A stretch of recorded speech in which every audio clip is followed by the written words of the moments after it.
Sitting down, sit down by their side like I did and talk to them. And you might be surprised of the information that you can get. And just one person, stick with that person, and with that information, you can make a miracle happen. Where's Sergio? Sergio is with me. Right here. I saw you. They left the message. Bruce Burkhardt, CNN, New York.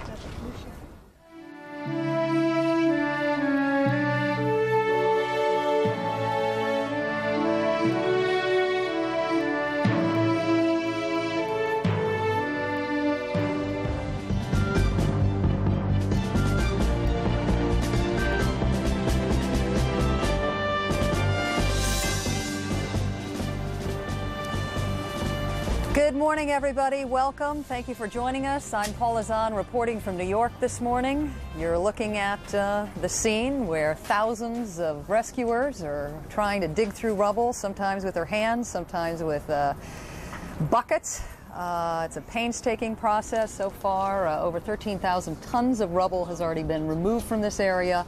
Lots more work to do, as you can see from this picture. If the definition is good on your TV set, the weather is much better today than it was yesterday.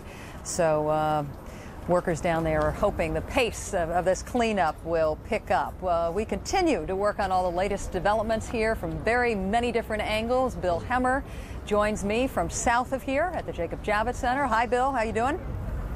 Doing well, Paula. Thank you.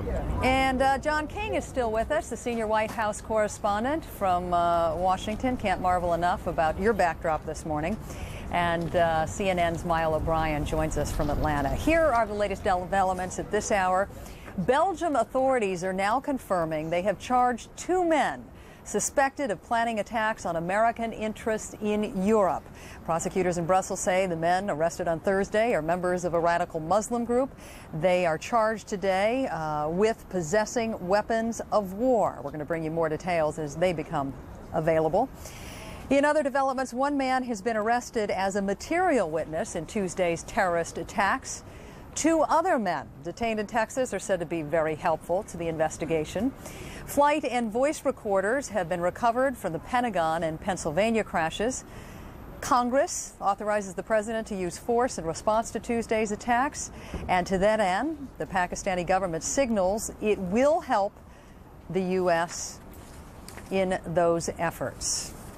That is what we know at this hour. Afghanistan, the ruling party of Afghanistan, issuing a statement this morning threatening any country that will assist the United States and its allies in trying to punish the perpetrators of these multiple attacks in the United States.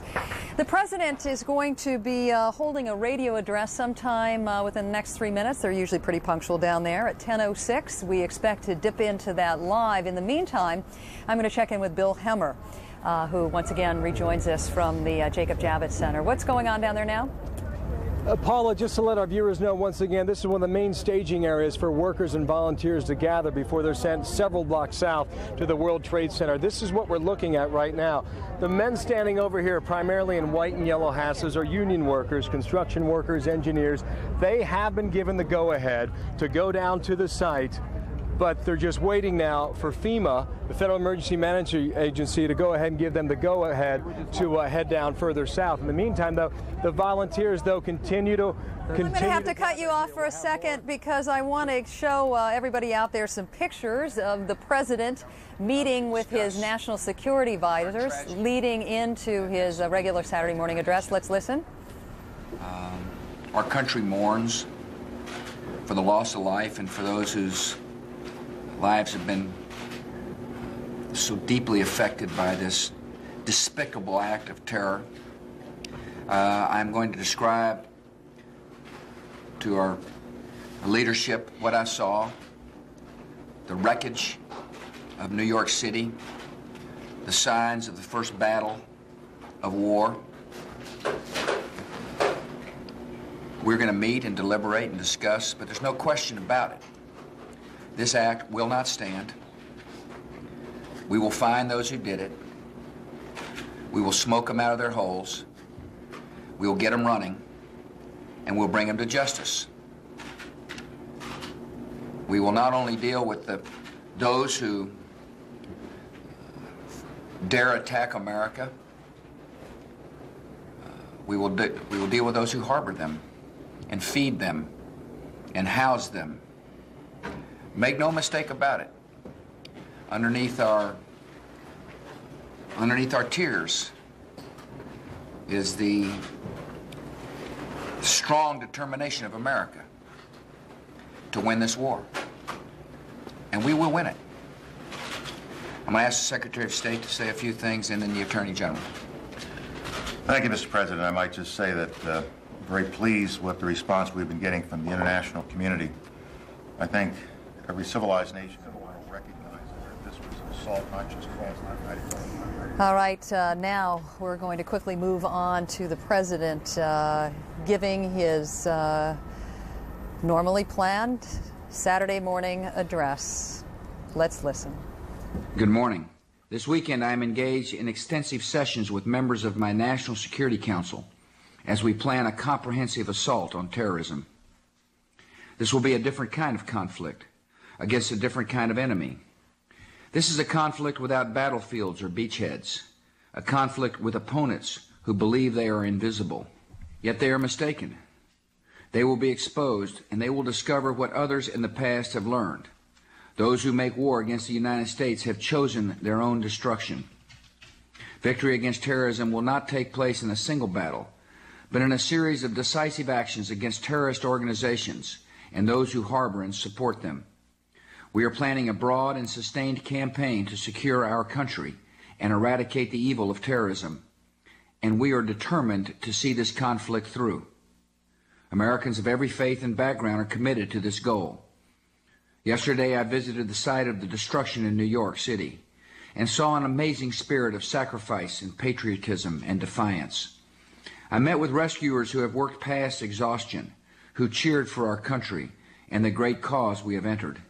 In Washington, D.C., the political parties and both houses of Congress have shown a remarkable unity, and I'm deeply grateful. A terrorist attack designed to tear us apart has instead bound us together as a nation.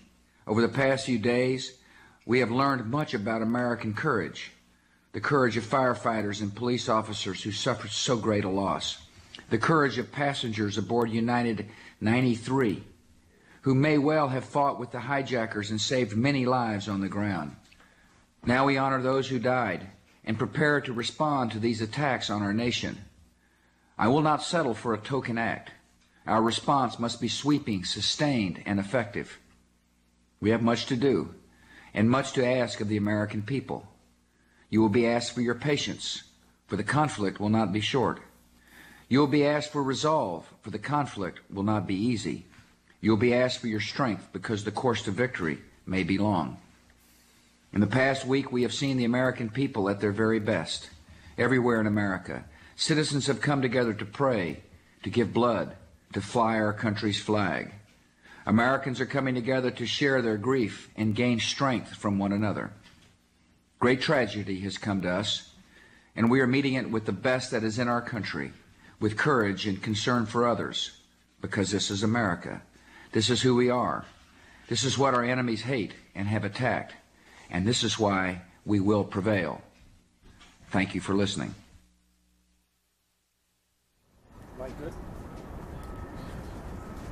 That, of course, the President wrapping up his routine Saturday address. We're going to look at pictures of him as he met with the many of folks who have worked around the clock to try to dig through the rubble and rescue people that might be alive. We want to go back to some pictures we were showing you earlier of the President meeting with his national security advisors before this address. Let's listen again. But we're going to, as long as it takes. And it's not just one person. We're talking about those who fed them, those who housed them, those who harbor terrorists will be held accountable for this action. And we're go ahead, sorry. Are you satisfied that Osama bin Laden is at least the kingpin of this operation? There is no question he is what we would call a prime suspect. And if he thinks he can hide and run from the United States and our allies, he will be sorely mistaken. Mr. President, do you have a message for the reservists that you called up yesterday? Can you tell us whether you think more may have to be called? My message is for everybody who wears the uniform, get ready. The United States will do what it takes to win this war. And I ask patience to the American people. There's no question in my mind we'll have the resolve. I witnessed it yesterday on the construction site. Behind the sadness and the exhaustion, there is a desire by the American people to not seek only revenge, but to win a war against barbaric behavior, people that hate freedom and hate what we stand for. And this is an administration that is going to dedicate ourselves to winning that war. What did Pakistan say it would do to help the United States? We put before the Pakistani government a specific list of things that we would like cooperation on, and they've agreed to all those items. I'm not prepared to announce today what those specific items are, but the Pakistani government was very forthcoming, and we're appreciative. Mr. President, what kind of military options are you considering? This is an administration that will not talk about how we gather intelligence, how we know what we're going to do, nor what our plans are. When we move, we will communicate with you in an appropriate manner. We're at war. There's been an act of war declared upon America by terrorists, and we will respond accordingly. And I appreciate very much the American people understanding that. As we plan, as we put our strategy into action, we will let you know when we think it's appropriate, not only for to protect the lives of our servicemen and women, but to make sure our coalition has had proper time to be noticed as well. But we're going to act. What is the risk of additional attacks on us at this point? I would think the American people need to be go about their business on Monday, but with a heightened sense of awareness that that a group of barbarians have declared war on the American people. Sir, last question. How much of a sacrifice are ordinary Americans going to have to be expected to make in their daily lives and their daily routine? Our hope, of course, is that they make no sacrifice whatsoever. We would like to see life returned to normal in America. But these people have declared war on us. And we will do whatever it takes to make sure that we're safe internally. So therefore, flights may not, people may not be able to board flights as quickly. Our borders are tighter than they've ever been before. We're taking a variety of measures to make sure that the American people are safe, just as the Attorney General spoke about. But we hope, obviously, that the measures we take will allow the American economy to continue on.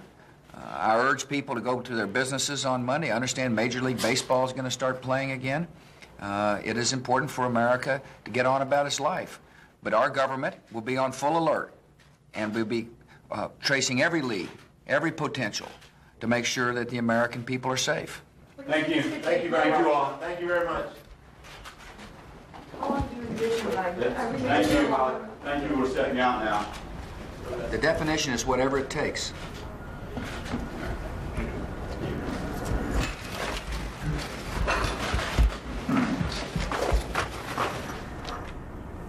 All right, as you can see, that was a meeting of the President and his national security advisors. At the last bit, obviously, the meeting was breaking down. I want to bring John King into this now, our White House correspondent who joins us from Washington. John, before we get to the substance of what the President said, I wanted to clarify something I said on the fly. The ruling Taliban government issued a warning today, a statement threatening any, and I have to make this clear, this is where the clarification comes in, that any neighboring country that allows its soil to be used to help the United States stage an attack on Afghanistan. All right, now we got that behind me. Let's move on to the substance of what the President said. John, I'm going to reprise 4 or 5 points the President made. He says we will not settle for a token attack. He said when someone referred to Osama bin Laden, no question he is a prime suspect. If he thinks he can hide from the U.S. and its allies, he will be sorely mistaken. Also referring to whoever conducted these attacks on Americans, quote, a group of barbarians have declared war on a group of people. And I think in one of the most pointed comments, he said, for anybody that wears a uniform, get ready. Well, what is the president preparing the American public for this morning? Well, he said so himself, Paula, in 3 simple words, but 3 words that underscore the enormity of this situation and the challenge facing the president and the United States of America. We're at war. That the President of the United States. He has called this an act of war against the United States, but today, around the table with his national security team, debating what we are told by sources, specific military options, the President of the United States saying we're at war. Also in there, an echo of 4 words spoken by his father a little more than a decade ago in assembling the coalition for the Persian Gulf War. Mr. Bush saying, this will not stand. Those are the exact words spoken by his father when he was mobilizing not only the U.S. military, but an international coalition to go to war against the government of Iraqi President Saddam Hussein. Very significant here, the stern shift in the president's language in recent days. He's sitting around the table up there at Camp David with the vice president and his national security advisors. And to the point you were making at the beginning, the Taliban threat against any neighbors who cooperate with the United States. You heard Secretary of State Powell in that discussion confirm on the record what we reported yesterday. The government of Pakistan. Pakistan is Afghanistan's neighbor. Pakistan has now promised to fully cooperate with the United States. Secretary Powell would not say specifically what that meant, but we are told by sources that includes an agreement to close down the border with Afghanistan, and it includes, most significantly, a promise to allow the U.S. military to use Pakistani airspace if the United States government goes ahead with military strikes. We want to take you back now to that room, the briefing room up there at Camp David, where the president is meeting with his national security team for some additional comments. We'll begin with Secretary of State Colin Powell. We should also take note it's not just Americans who lost lives in the World Trade Centers. Dozens of countries lost lives, and they realized that this was an attack against them as well. So we're receiving expressions of support from around the world, and not just rhetorical support, but real support for whatever may lay ahead in this campaign that is ahead of us to win the war that the President has spoken of. I might especially want to thank the President and the people of Pakistan for the support that they have offered and their willingness to assist us in whatever might be required in that part of the world as we determine who these perpetrators are.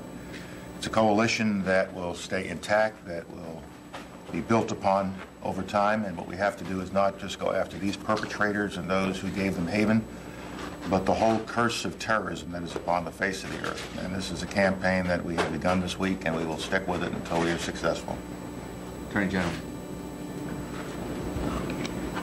4 days ago, we began an investigative effort to understand not only those who perpetrate this heinous assault against America and free people everywhere, but to develop an understanding of those who are associated with it and how it was conducted. The FBI, together with very cooperative local and state officials and law enforcement agencies, has processed thousands of leads. We are making the kinds of contacts and developing the information that allow us to describe this as proceeding with reasonable success. And we believe that the picture is developing a kind of clarity that's appropriate. We've named 19 individuals that we have high levels of confidence were the hijackers, and we are further refining our understanding of the ways in which this terrible crime was developed. I might add that we have put in place very serious measures that we believe will provide greater security and provide a basis for our country returning to the kind of freedom and business and conduct that is characteristic of this great nation.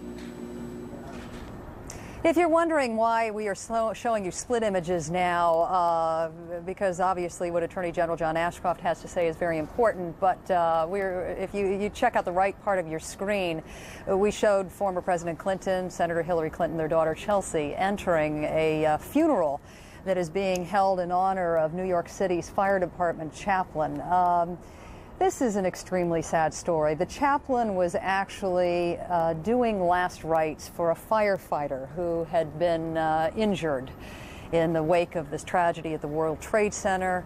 And then the chaplain himself lost his life during the collapse of one of the towers.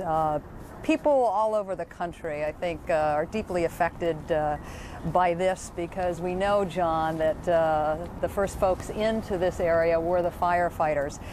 John King is back with us. I wanted to go back to the substance of what the president had to say earlier on. What else did you make of the significance of, like you said, the turned up language? The heat was turned up today by the president. Well, the president faces a very difficult challenge here. There's no doubt he has the support of the American people for some form of military retaliation. The question is, how long will that support last? And specifically, given the experience of the Clinton administration when it targeted Osama bin Laden, if the president decides in this case not to use cruise missiles, which proved ineffective, but to actually use any ground forces in Afghanistan against Osama bin Laden, who the president himself today called the prime suspect, will the American people support that, knowing full well there could be casualties? So the president's saying we're at war. The president's saying this will not stand. He's saying the enemy is hiding, but we will smoke it out, we will find it, and we will bring them to justice. And then you heard Secretary of State Colin Powell, again, part of this effort to prepare the American people for what lies ahead, saying this will be a sustained campaign and we will stick with it. So very significant, tough rhetoric from the administration today, especially to help put it into context, because we know from our sources this meeting today is designed to narrow down the military options. John, I know you heard the same report I did from Nick Robertson this morning from Kabul, Afghanistan, where he said it is a belief there that Osama bin Laden, who the president declared as the prime suspect today, is still there, but he's elusive. He moves from, cave to cave, hole to hole. How challenging of a campaign will this be? Well, if, we know from... in fact, they, isolated Osama bin Laden as the main person responsible for these attacks. Your emphasis on the if is a well-put emphasis, because we must make clear the president just called him the prime suspect. The administration has yet to act. The Attorney General did say also there was clarity in the investigation, so there's no question the administration increasingly turning toward a campaign against the organization of Osama bin Laden. We know from our sources dating back at least 3 years there have been plans in the military, various contingencies for dealing with the bin Laden organization. Some of them call for dropping paratroopers and other troops into Afghanistan to look for him and to look for his organization and to try to damage and destroy his camps and bases. So the president, in looking at his options, yes, the United States could and has in the past used cruise missiles. There could be other aerial assaults. I spoke to a senior official the other day involved in the military planning who said it's not like we can bomb Afghanistan and get bin Laden. We would have to go in and get him for this to be effective. The president himself saying he's not interested in a token signal. The translation of that is, sure, we could go in and strike with missiles or bombs, but what would we get for it is what the administration has been debating. That is the debate among the president's senior advisors. So very stern language today. We're at war. You don't hear a president say that. And so this president now preparing for the very likely possibility that he might have to use ground troops as part of any U.S. military operation. Paula? John, I got a lot more questions for you, and we're going to come back to you after this brief interlude with Brian Nelson, our correspondent, who is joining us from that funeral you see unfolding on the right part of your screen for the New York City's Fire Department chaplain who was killed, in fact, during the process of administering last rites to a firefighter who had fallen. His name was Michael Judge, and Brian Nelson gives us a better idea now of what is happening at this moment. Brian? Thank you, Paula. This is a really sad and a poignant moment here. I'm in front of 24 looking at her. This is in Midtown Manhattan, and beside us is the Church of St. Francis of Assisi, and this is the funeral for, as you said, Father Michael Judge. He was the chaplain for the New York City Fire Department for 10 years. He was 68 years old, and he was the first chaplain to die in the line of duty. Now, according to people who know him well, he was a chaplain who was known far and wide outside the city of New York. But to the firemen of the city of New York, he ministered to their personal problems. He talked to them about marital problems, alcohol problems, problems with their kids. He was very close to so many people, especially those in 24 Hook and Ladder, which just happened to be across the street from the Church of St. Francis Assisi. And with me now is Brother Ed Coughlin. He is from the church, and brother, you knew the father well. I was one of the Franciscans that lived here in the St. Francis Friary with Father Michael. Tell us about him. I think the best way I could describe him, he was your ultimate Irishman from Brooklyn, a warm, loving personality. And at the wake service last night, many people said everyone that met him felt like they were his best friend. And people have come from far and wide, internationally even, to be here because they felt that he touched their lives very deeply. And over many, many years, people just felt they had to come because he was a friend of theirs and was so present to them, so loving to them. It's like the firemen. He always went to their families and tried to be there for them. He was a chaplain that seemed to go out of the way beyond the line of duty.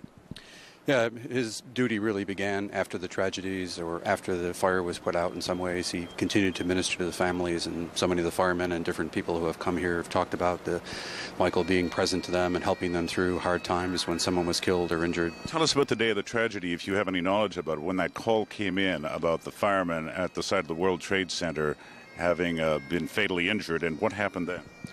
Actually, Bishop Mercado called Father Peter, who's the guardian here, and I went with Father Peter down to St. Peter's Church. The fireman who found his body laid him on a body board and took him to St. Peter's Church and laid him in front of the altar, covered him with a sheet and laid a stole over that and put his badge on top of him. And when we got there, in the middle of all that, some of the firemen were already coming in to pay their respects to Father Mike.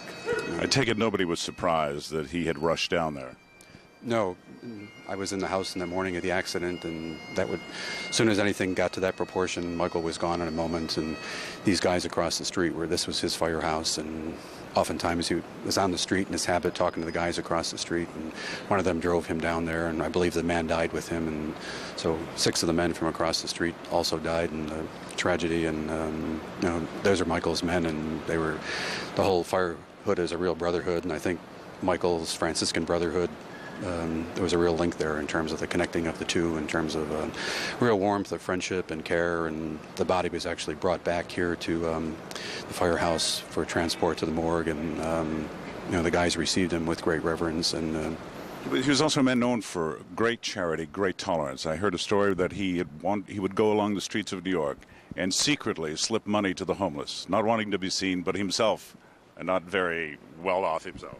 One of his classmates and friends, Pat Fitzgerald, who kind of describes himself as the back man or the quiet man, said they would go on these long walks at night all over the city, and Michael always had a bunch of dollar bills in his pocket to help somebody out and give them something along the way. And like I said, anybody on the street here was moved by him. The people at the hotel and people in restaurants, everyone knew Father Mike because he was always on the street, always in his habit, and he loved New York City and loved, even our morning prayer in the morning, almost every morning, he would say a special prayer for peace in the city and for safety for all the visitors, because he just thought this was the greatest place in the world, and he couldn't imagine being any other place.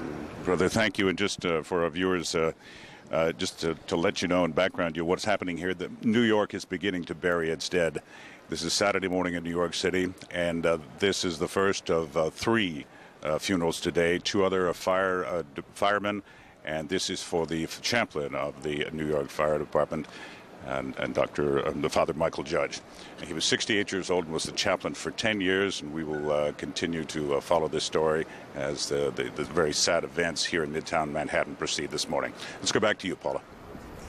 Thanks, Brian. And we should also note that on September 23rd, more than 1 million New Yorkers are expected to turn out for a memorial for all the folks from the fire department who have been killed, those who were killed in the initial blast, those that were killed, and going about the gruesome effort of rescue and cleanup.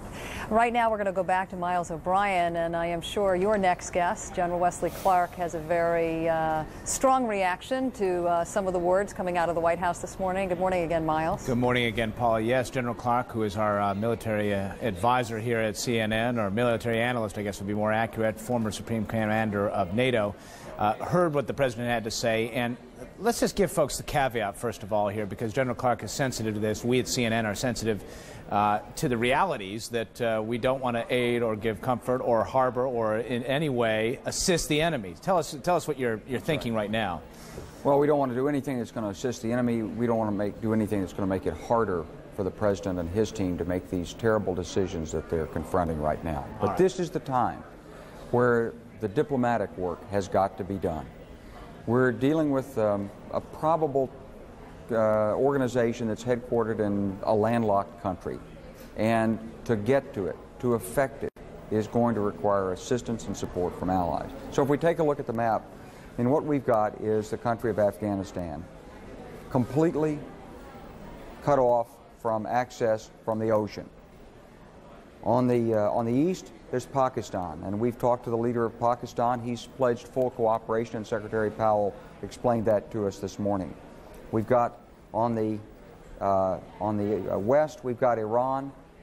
No relief there, pretty hostile. In the north, we've got the former states of the Soviet Union. It's pretty tough. So when we look at this landlocked country, we realize it's diplomacy first right now.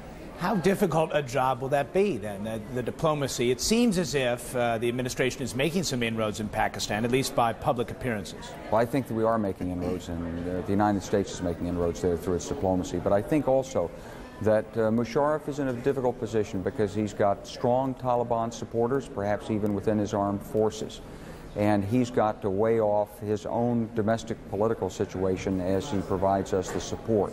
Hopefully he's got the control and he's got the will to provide the support that the world needs to cut off all assistance to the Taliban and to direct us to Osama bin Laden.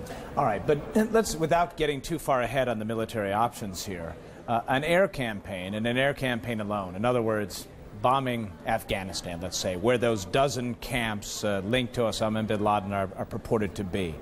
That would not necessarily be an effective way to go about this, would it? Probably not, but I wouldn't want to prejudge it because there may be information that we just don't have access to. I think the National Command Authority is going to make the kinds of decisions based on up-to-date information. If they feel that there's a purpose in going after a military purpose, a significant purpose in disrupting this network by going after their camps, they'll do it. I don't think we're looking at a symbolic strike. The President has said he doesn't want that. So whichever way they go, I think we're going to see a strike based on hard information. Now, when I talked to you the other day about this, I said, would these be pinpricks then? Is that an appropriate way to describe it? No, I don't think we should think in terms of pinpricks versus massive, because really what's happened to military technology over the last 30 years is that we can strike precise targets but with enormous force. And so I think what we should be looking at here are precision strikes. What about the intelligence then, though? Because it ultimately will come down to our ability to, the U.S. ability to define locations. How good is that ability right now without violating any security clearances here? Well, we always know what the locations are, but we don't always know what's there or where any person is going to be at a particular time. So if we're talking about individuals on the ground, unless there's something that gives us an indicator that they're going to arrive at a specific point, it's pretty tough to predict where they might be. So there's always a bit of a hit and miss in an operation that would be directed at a specific location. And oftentimes in those operations, the intelligence information doesn't get to the military planners in a timely way, does it? Well, it depends. My guess is that in this case, it'll get there in a very timely manner. As quick as we've got it, I'm sure they're wired straight in. All right. General Wesley Clark, thank you for your insights once again. Let's send it back to Paula in New York. Thanks, Miles. And I'm going to turn to John King now to help us all better understand the importance of what the President expressed in his radio address this morning and what he expressed in the bit of the meeting that we were able to dip into as his national security advisors. John, I wanted to read to you an executive order that President Ford issued in the mid-1970s. It states, "No person employed by or acting on behalf of the United States government shall engage in or conspire to engage in assassination." All right. When you hear the President talks today, he talked about Osama bin Laden being the prime suspect, quote, "smoke them out of their holes." It described to us how these policies in place will either constrict the President or not constrict the President. Is it legal to target Osama bin Laden, and is it legal to kill him if the U.S. government determines he's responsible for this? It is not legal to specifically target Mr. bin Laden, say to send in a team of snipers to shoot and kill him. That is not legal. This is a debate we went through during the Persian Gulf War as well, when many were critical of the former Bush administration for not having the military go all the way into Baghdad and to go after President Saddam Hussein. But note something else the president said. He said we will smoke them out, but he also said we will bring them to justice. If the goal of the operation is to go in and seize people the United States believes is responsible for these crimes here in the United States, and Mr. bin Laden were to die as a result of the military action, the administration would make the case it was not an assassination, that in whatever fighting took place, deaths occurred. But the president was careful to note the goal of the operation was to bring them to justice. If I could now, and I think Bob Franken is available for us at the Pentagon, if I could bring Bob Franken in right now, I'd like to ask him a little bit more about that. Bob, you're monitoring developments over there. The President of the United States this morning saying we're at war. Well, you know, very tough words from the president. What does the president do in such situations? Well, in reference to what Paula was just asking, I think they would look at Osama bin Laden as a general as opposed to anything else, general being a combatant in what is being described by the United States as the prime suspect, as the enemy. My word, not the president's right here. So I think that it would be fairly easy, the administration would think, to come up with consistency between that policy that was described by Paul Azan from the 70s and whatever action might take place here. Now, the description by that president brings to mind the size of the American force. We have approximately 2.5 million armed forces in the United States, a little less than half of that reserve forces. A very small part of that group has been called up or authorized to call up right now, and for the most part used for domestic work, not for the more extensive overseas action. So you of course have a force that's massively larger than anything that Osama bin Laden would have at his command, but of course bin Laden has the advantage of the terrain in Afghanistan, that type of thing. So you have to wonder if the real most effective actions in the United States would really be by elite troops who are probably already trained in dealing with that kind of terrain. At the president's side at this meeting today, Bob, and at his side at every one of these discussions, the Vice President of the United States, Dick Cheney, the Secretary of State, Colin Powell. A little more than a decade ago, they were in very different roles. The Defense Secretary in Cheney's case, Chairman of the Joint Chiefs of Staff in Secretary Powell's case. From their experience and their plan for the Persian Gulf War, what inferences can we draw about the advice President George W. Bush might be getting today? Well, you know, it's interesting, I think, because General Powell in particular had been somebody who had fought in the Vietnam War and came out with that, it was generally conceded, with a real caution about committing U.S. troops unless there was a virtual certainty that they would be successful. Here we have a discussion about the fact that there could be casualties, this could be long, it could be arduous, the nation is at war. So General Powell's thinking, at least in this particular case, has gone through, it would seem, a transition. And the president yesterday signed the orders authorizing the defense secretary to call up, I believe, as many as 50,000 members of the Reserve and the National Guard. Help us with the distinction.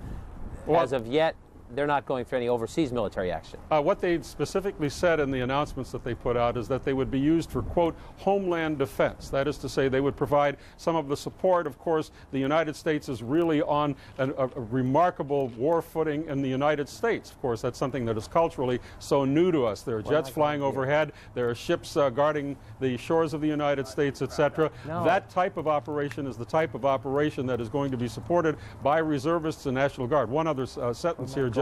The difference between reservists and National Guards are that National Guards are actually state militias who are integrated into the national federal forces. Reservists are, in fact, federal forces all along. It's really just a technical difference, but those are the two aspects of our reserve in the United States. And Bob, we know you're monitoring developments inside the Pentagon today. Any update at all on the recovery effort outside? Well, we know that it's proceeding, and it's proceeding very carefully. In a while, we may get some evidence, some visual evidence of what it looks like at the recovery scene. It brings to mind one other aspect, John, that I think is quite remarkable. It's been 4 days since the plane crashed into the side of the Pentagon, and the focus has been on the recovery from that, from the actual damage to the building. Now, however, we've moved back to the regular work of the Pentagon. That is to say, the military planning, which is going full apace, and it's being conducted in this same building, notwithstanding that airplane colliding into it. All right, Bob Franken at the Pentagon, we thank you for the latest there. Again, very stern words from the president today, saying they would smoke out those responsible for this. The president also saying we're at war and this will not stand. Now back to Paula in New York. Boy, John, I still got a lot more questions for you that I want to get to you a little bit later on this morning, so I'll look forward to that conversation. We just wanted to bring you up to date on some of the things happening in New York City right now. On our screen, you're going to see the continuing funeral service for Chaplain Michael Judge, the New York City Fire Department chaplain, who was administering last rites to one of his own, another firefighter, when debris fell on him and killed him.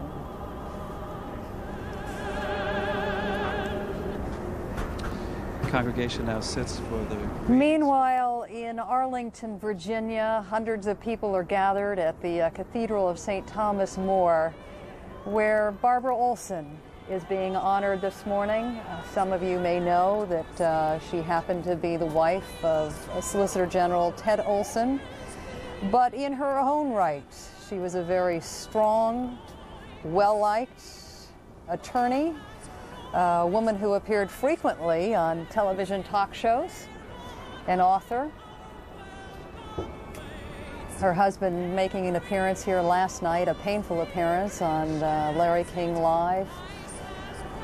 In one of the more amazing stories to come out of this tragedy, Barbara Olson somehow had the presence of mind during the hijacking of the jet she was on to call her husband and alert him to the fact that there were hijackers on board. She described the box cutters they were using and the knives, and was actually asking her husband, you know, what she could do to stop this from happening. Barbara Olson, a well-liked colleague of ours, being honored today at the Cathedral of St. Thomas More.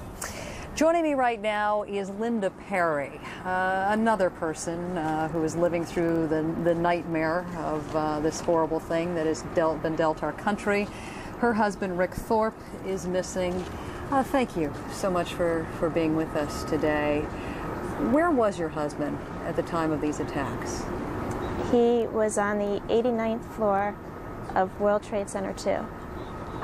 This was the, you know, by now we all confuse the South and the North Tower. The South Tower. The South Tower. The Yes, first tower. First tower. He works for Keefe, Bruyette & Woods. The first plane hit the first tower. He called me to say he was okay. I saw the TV, saw how massive it was. I called him back. I said, aren't you in any kind of danger? As I was talking to him on the phone, the PA system came on and said, everyone stay put. There's no need for anyone to evacuate. No. So that's what you heard on the I PA heard it system? because he said, wait a minute, they're saying something. And it was the PA. And he said, look, they're telling us to stay put. I'm sure everything is going to be fine. That's ridiculous. He was on one of the top floors. He was one of the top floors. Keefe, Bruyette & Woods has 2 floors. The floor below him, a window blew open from the explosion from the first tower. They all evacuated right away. His floor did not. The second plane hit his tower. He calls me. I'm okay. We're now waiting to be evacuated. Waiting to be evacuated. Waiting. The evacuation had not even started. Had not even started. Now, I shouldn't be judging the person on the PA system. No one has ever encountered this kind of situation before, but I'm sure, given everything you know now, it's shocking to you that they would have waited that long to evacuate folks from this floor. Waiting, 89th floor. He said, go to my neighbor's house. We have a 15-month-old baby girl. I will call you. What's her number? He'd never dialed the number before. Gave it to him.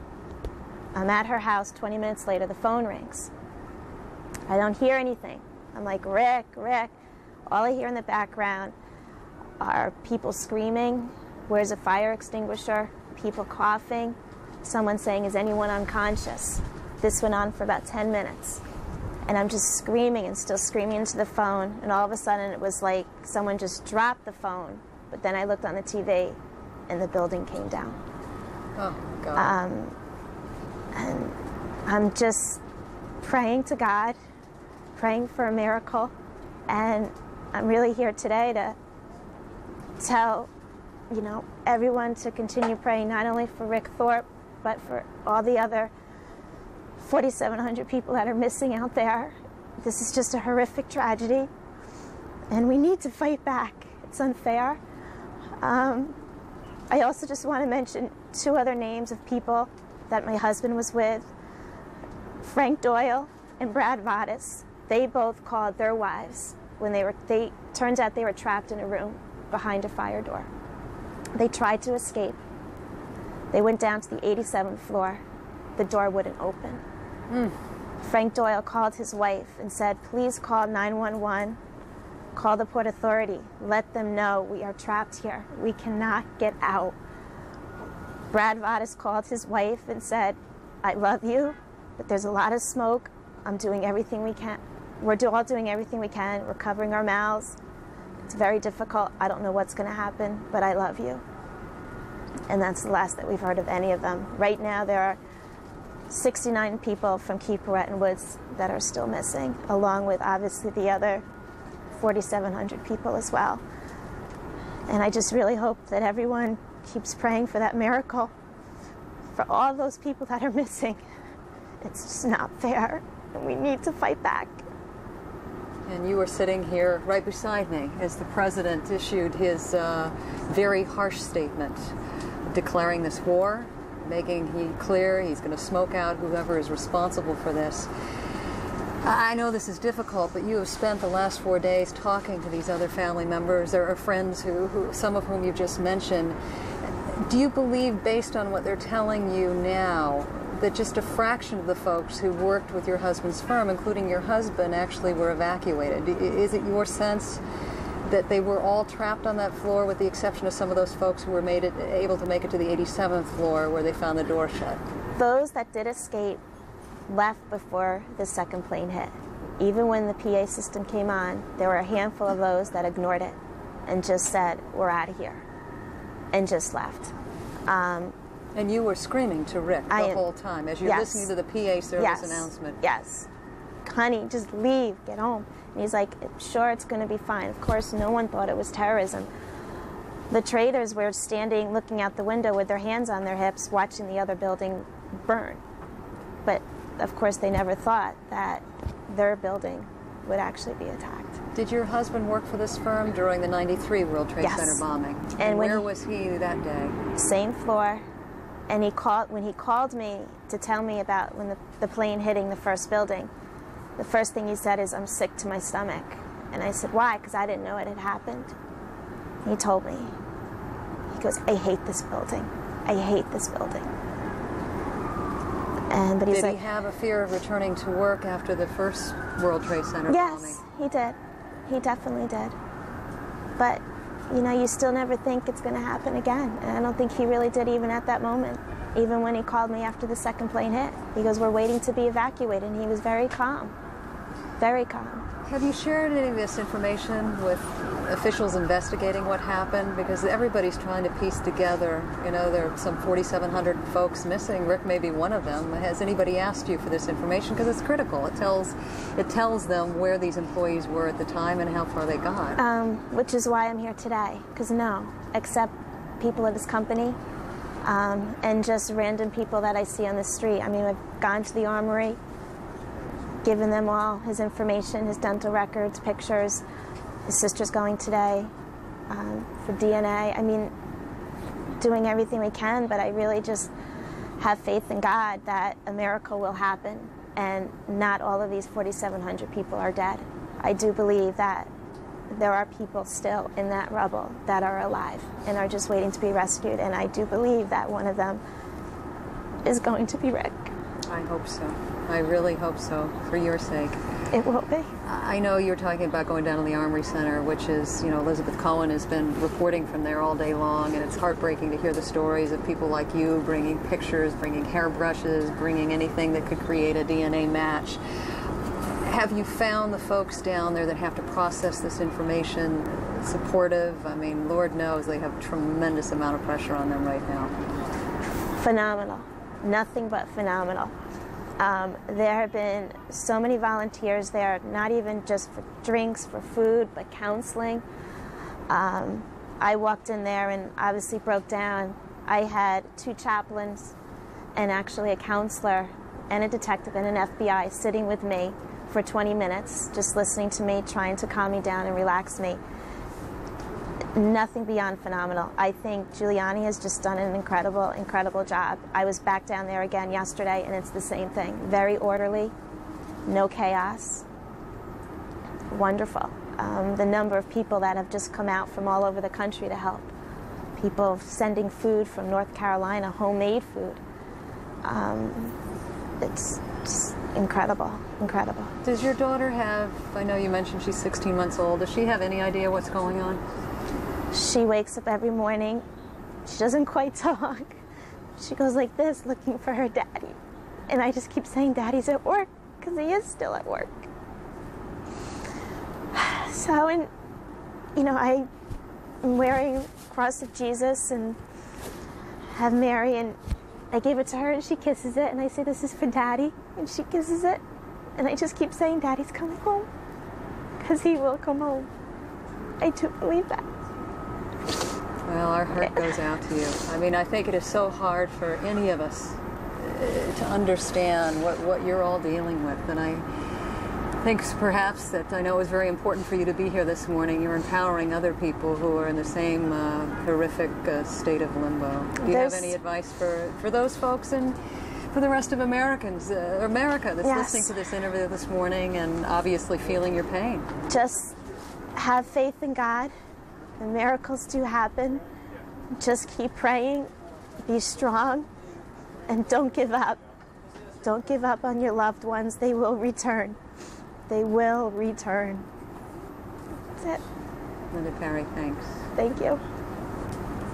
I don't even know what to say to you after that, but you're showing enormous strength, and thank you. Wish you the best. Thank you. Thank you. We're going to make quite a uncomfortable turn here, and as we make this turn, I want to remind you, and Linda just mentioned this to you, it is very important for folks in all the hospitals around the city who are trying to match up the injured with their family members that are looking for them right now, to get pictures out and to go down to the Armory. CNN, as you see missing at CNN.com, is actually processing through some of this information. So if you can download some pictures of folks or friends that are missing in your life, we're even told that city officials are locking on to that to help you in your search. All right, let's go back to Washington, D.C. right now, where John King is standing by with some new information from the White House. John? Thank you, Paula. What we want to do at this moment, given the significance of what we've heard this morning from the President and from Secretary of State Colin Powell about the preparations for possible military response, and significantly that the government of Pakistan has promised to fully cooperate with the United States, we want to go live now to the Pakistani capital of Islamabad. CNN's Tom Mintier standing by there. Tom, a very significant development here. The United States has asked the government of Pakistan a number of things. One of them is to shut down the border with Afghanistan. Any evidence or any sense that that is indeed taking place? Well, we did hear from the foreign minister earlier in the day that in the last few days they have already tightened the border. No indication that it's going to be sealed or closed. As you know, in international diplomacy, few things are in black and white or clear focus. It's still very fuzzy. The Pakistani government, while they had a cabinet meeting in the Security Council, did reach consensus on a policy of full support to the world community, as they call it, to combat international terrorism. Consistent with Pakistan's policy, the report reads, of support for the decisions of the UN Security Council, which is 1368, which was passed on the 12th of September, they will discharge the responsibilities, it says, under international law. Now, the foreign minister, in a briefing that just concluded here in Islamabad, was not really putting it into sharper focus than that. Everything we've heard from the president on down is that they will support the UN resolution, they will support the fight against international terrorism and help the United States. But just how that help is going to be done, whether the airspace would be allowed to be used, whether ground troops could be stationed in Pakistan, whether the intelligence information that Pakistan has would be shared with the United States, a lot of that is still fuzzy even at this hour. After the consensus was supposedly reached at the cabinet meeting and the Security Council, when the foreign minister came out to do his briefing, he talked about the UN Security Council resolution and the effort to combat international terrorism. There was not a full brief on what that cooperation will be. He also announced that the president will meet with political personalities and opinion leaders in the coming days. no real announcement here on what that cooperation may be. Now, the President of the United States and the Secretary of State, Colin Powell, may know better in a phone conversation with the Pakistani president maybe today of what that level of cooperation will be. But so far, the foreign minister and others in the government are not sharing what that level of cooperation is, outside of saying they will continue the effort to combat international terrorism and bring the perpetrators of what happened in the United States to justice. So we were hoping for more details on what the level of cooperation was going to be between the United States and Pakistan, but apparently that's yet to be announced. John? Well, as we wait for those details, Tom, assess the risks, if you will, to the government. Earlier today, we heard a Taliban spokesman, we played his remarks here on CNN, saying that they would consider any help provided by a neighbor, Pakistan obviously a neighbor of Afghanistan, they would consider any help provided by a neighbor to the United States as an act of war against the Taliban. Risks here for the government of Pakistan? Absolutely, and the risks are immense. The foreign minister made a point of saying we will continue to talk with the Taliban, possibly trying to reach some sort of non-military solution before the military solution is put into place, not ruling out the continuing dialogue with the Taliban, with possibly Pakistan as acting as the middleman.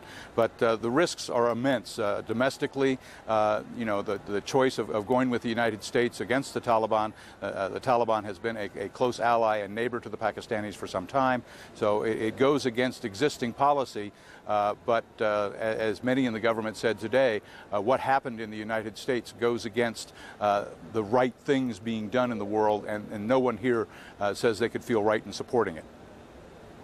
Focusing on the efforts of the Pakistani government, any sense, though, Tom, of what the reaction of the Pakistani people would be if their government allowed U.S. warplanes to use Pakistani airspace and perhaps even allowed the United States to use Pakistan as a staging area in any military campaign? Well, it differs based on who you talk to. Some people say the streets are going to go alight here in Islamabad and that every American target in sight will be hit. The last time in '98 when they hit Afghanistan, there were riots in the streets. They were burning American flags, and there was a lot of action that took place here in Islamabad. If Pakistani airspace were to be used, and if there was cooperation allowing ground troops on the ground here in Pakistan, it could cause some real domestic problems for the Pakistani government. Okay, Tom Mintier in Islamabad, thank you very much. We want to continue this conversation now with our Nick Robertson, who is across the border in the Afghani capital of Kabul. Nick, very strong words from President Bush today to Mr. bin Laden, saying if he thinks he can hide, he will be sorely mistaken. Any reaction? So far, not from the Taliban. Really, the main statement coming from the Taliban today was early this morning, designed to influence that decision-making process going on across the border in Pakistan. Very strong words there, essentially saying, without naming Pakistan, of course, if they get involved in supporting America, then we could, here in Afghanistan, the Taliban saying, organize an invasion force of mujahideen fighters to go across the border and invade. And when one thinks of as one would of an international border, perhaps in the West, as being a very clearly defined border, here the border between Afghanistan and Pakistan, although on the map is very clearly defined, on the ground it's very different. The tribal communities that exist around those border areas, the tribes spread across the borders, and we had an indication of that today. There was a meeting of tribal elders from a region close to Pakistan. Several hundred of these tribal elders in what they call an ulama here, a council of the elders. And in that council, they said that an attack by America on Afghanistan would be unjust. They also said they urged America to consider carefully who the enemy was in this situation. Interestingly, and very interestingly, significantly in fact, they also called on the Taliban to keep open the doors of diplomacy. But they said if Afghanistan was attacked, then all the tribes would throw their support behind the Taliban. And some of those tribes spread across the border into Pakistan. So that could mean trouble for General Musharraf, the leader of Pakistan. John? Well, Nick, in President Bush's remarks, somewhat implicit, the president said if he thinks he can hide, we will smoke him out. He will be sorely mistaken. Implicit in that at least appears to be a discussion of using U.S. ground troops if necessary. Any sense on the ground there that there are preparations being made? Does the government, does the Taliban believe that a U.S. invasion or at least some U.S. forces coming into Afghanistan is imminent? On the ground here, certainly the Taliban have been organizing themselves in preparation for an attack. The Supreme Leader Mullah Omar addressing the people by radio last night, warning them of the possibility of an attack and warning them of the possibility that they may need to lay down their lives like their fathers and grandfathers in the battle for Islam. So certainly the population being readied for the potential of conflict. In terms of ground troops coming here, a very difficult environment to operate in clandestinely. So one would imagine any force that came here would have to be in a force of numbers. To find Osama bin Laden is probably going to be the biggest problem of any force coming here, because he has